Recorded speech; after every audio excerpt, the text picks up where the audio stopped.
Selamat siang, saya Sono Valentin Boruta Julu dengan NIM 200306999. Di sini saya akan menjelaskan tentang anatomi Gallus domesticus atau ayam kampung betina untuk memenuhi tugas praktikum produksi ternak unggas dengan dosen pengampu Ibu Tati Vidiana Sari SPT Matika Gallus domestica. Yang pertama itu Pilum cordata, subfilum Petrebata, kelasnya Aves, ordonya Galliformis, subordo Galli, familianya Phasianidae, subfamilinya Phasianinae, tribusnya Phasianina, genusnya Gallus, spesiesnya Gallus domestica. Selanjutnya saya akan menjelaskan bagian Gallus domestica. Yang pertama itu ada caput, kolum, trunkus, ekstremitas anterior, ekstremitas posterior, caudal. Langsung saja yang pertama yaitu anatomi eksternal ternak ayam yang meliputi caput. Pada caput terdiri dari rostrum atau paru yang merupakan mulut pada Aves, disusun oleh maksila dan mandibula yang dilapisi oleh zat tanduk. Nares anterius atau nostril atau lubang hidung berjumlah sepasang terletak di bagian lateral rostrum atas. Cavum oris atau rongga mulut pada bagian ayam. Ligung atau lidah ceram merupakan tonjolan kulit yang melunak pada pangkalan rostrum atas. Lalu organon visus alat penglihatan, bulbulus oculi bola mata, pupil, Cecilia semulunaris atau selaput bening, iris. Lalu yang terakhir porus adjustius externus atau lubang telinga luar. Selanjutnya anatomi bulu ternak ayam. Menurut letaknya, bulu ayam terbagi menjadi tetrices, bulu yang menutupi badan, remiges, bulu pada sayap, ini, parapretum, bulu yang menutupi daerah bahu, ini.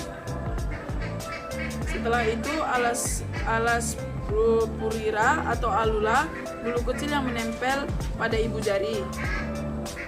Lalu menurut susunan anatomis, bulu dapat dibedakan menjadi plumae, bulu sayap dan ekor, yaitu bulu penutup bagian luar yang juga membentuk figor. Lalu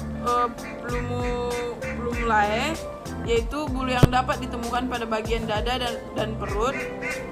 Lalu filoplumae, yaitu bulu yang terlihat ketika bulu plumae dicabut, yaitu ujung-ujungnya bercabang pendek dan halus. Ini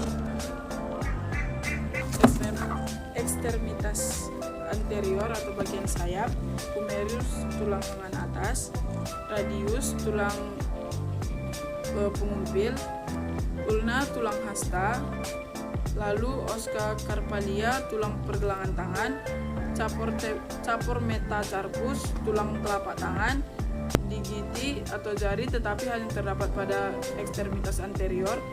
Lanjut ekstremitas posterior bagian paha ke bawah, os femur tulang paha yang panjang, patella tulang lutut, ini tubio tarsus atau persatuan antara tulang tibia dan tersalia atau tulang pergelangan kaki, fibula atau tuas selang betis, tarso metatarsos atau persatuan antara tulang tarsalia dan metatarsalia atau tulang telapak kaki. Phalanges atau jari tetapi hanya terdapat di ekstremitas posterior. Jari pertama mempunyai satu buah phalanges, jari kedua mempunyai 2 phalanges, lalu jari ketiga mempunyai 3 buah phalanges, jari keempat mempunyai 4 buah phalanges. Selanjutnya saya akan menjelaskan tentang tropologi internal pada Gallus domestica. Yang pertama ada esophagus, yang kedua itu ada crop, lalu ada cor, ini, lalu ada pulmo, lalu ada hepar. Setelah itu ada proventriculus, ada gizzard, duodenum, lalu ada jejunum. Setelah itu ileum, lalu ada ceca, lalu ada rectum. Setelah itu cloaca, lalu di sini ada kantong empedu atau disebut juga gallbladder. Selanjutnya saya akan menjelaskan tentang sistem digestoria, dimulai dari mulut atau paru yang berfungsi sebagai tempat pertama kali makanan masuk ke sistem pencernaan. Selanjutnya ke glandula atau salivarium atau kelenjar ludah. Saliva itu merupakan cairan seromogus yang berfungsi untuk pelumas, memudahkan penelanan melalui faring dan esofagus. Selanjutnya ada faring. Fungsinya sebagai proses pernapasan sekaligus pencernaan. Selanjutnya ada esofagus, yaitu saluran yang berfungsi membawa makanan dari mulut ke tembolok. Selanjutnya ada crop atau tembolok, fungsinya yang merupakan bagian dari vertikulus yang menjadi tempat penyimpanan makanan. Ukurannya bervariasi tergantung makanan yang disimpan. Ketika crop kosong, lubangnya akan menutup sehingga memungkinkan makanan lewat langsung ke vertikulus.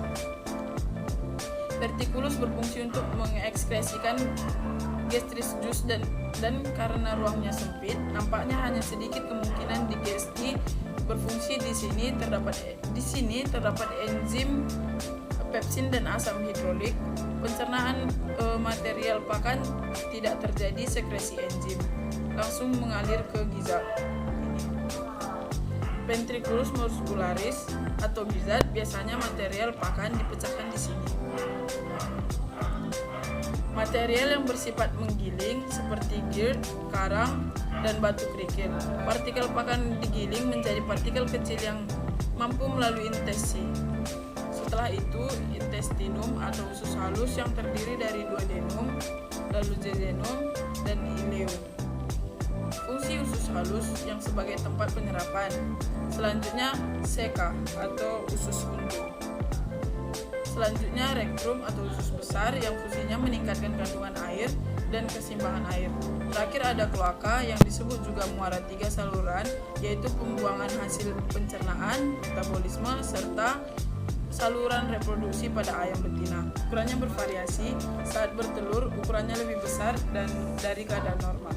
Selanjutnya ada organ tambahan yaitu pankreas. Lalu ada kantong empedu. Lalu ada hiper atau hati. Di sini pankreas terletak di antara lipatan usus. Duodenum berfungsi sebagai kelenjar endokrin dan eksokin. Trypsinogen diaktifkan di dalam usus halus oleh enostorekinase menjadi lipsin yang mengaktifkan chymotrypsinogen menjadi thymosprin sehingga dapat memecahkan protein.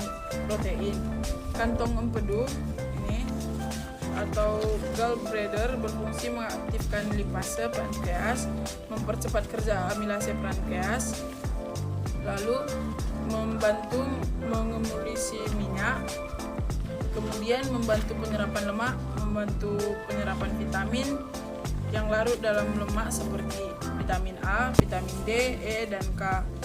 Memiliki sifat antiseptik untuk memecah lemak.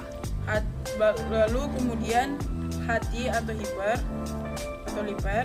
Fungsi fisiologi hati sinergis empedu, detoksifikasi racun, metabolisme protein, karbohidrat dan lemak, penyimpanan vitamin dan karbohidrat, dedukasi sel-sel darah merah, pembentukan protein, plasma, denifikasi atau asam amino, menghancurkan asam urat dan inertitasi hormon, polipeptida. Fungsi utama hati dalam pencernaan dan absorpsi adalah produksi empedu. Warna kehijauan pada empedu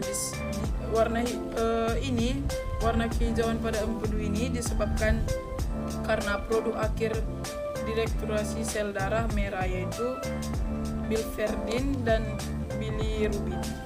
Selanjutnya ada sistem reproduksi pada ayam betina, yaitu satu ovarium dan satu ovidu.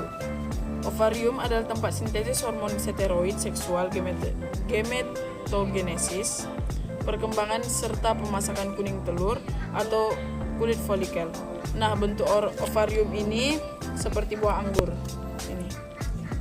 Selanjutnya ada ovidu, terbagi atas 5 bagian. Yang pertama itu infinibulum, yang kedua magnum, yang ketiga isthmus, yang keempat uterus, yang kelima itu vagina, serta kloaka.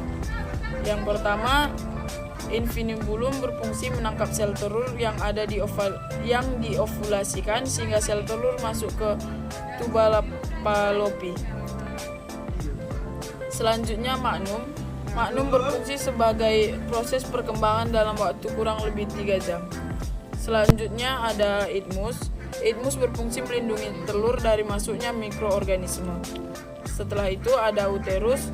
Uterus berfungsi sebagai pembentukan telur, mendapatkan keramba yang keras yang terbentuk dari garam-garam kalsium. Selanjutnya ada vagina. Ini vagina. Vagina itu sebagai menyumbat pori-pori kerabang sehingga datangnya bakteri dapat dicegah. Yang terakhir ada kloaka. Ini kloaka atau fluid. Lalu di sini ada sistem kardiovaskuler, yaitu cor atau jantung. Fungsinya yaitu untuk mengumpah darah ke paru-paru dan ke seluruh tubuh melalui pembuluh darah. Ini. Selanjutnya ada sistem respirasi. Udara masuk melalui nares anteriosis atau lubang hidung, lalu ke trakea. Fungsinya menyalurkan udara ke paru-paru, lalu bronkus, jalur masuknya udara. Selanjutnya yaitu ke pulmo atau paru-paru. Fungsinya sebagai menukar oksigen dari udara. Ada pulmosinester dan dexter. Lalu berikut ada sistem ekskresi, yaitu ren atau ginjal. Fungsinya sebagai penyaring darah dan mengekskresikan sisa zat-zat metabolisme. Selanjutnya ada sistem nervosum, yaitu susunan saraf pusat. Pertama ada cerebrum atau otak besar, sebagai pengatur aktivitas yang berkaitan dengan intelijensi dan kesadaran, pertimbangan.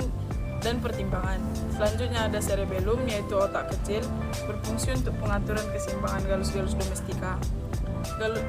Selanjutnya ada medulla oblongata, berfungsi mengantar influx yang berkaitan yang datang dari medulla spinalis menuju otak. Contohnya yaitu pernapasan, pencernaan, detak jantung dan menelan. Selanjutnya ada medulla spinalis, yaitu atau sumsum tulang belakang yang berfungsi membawa sinyal atau informasi dari otak ke otot atau organ-organ tertentu.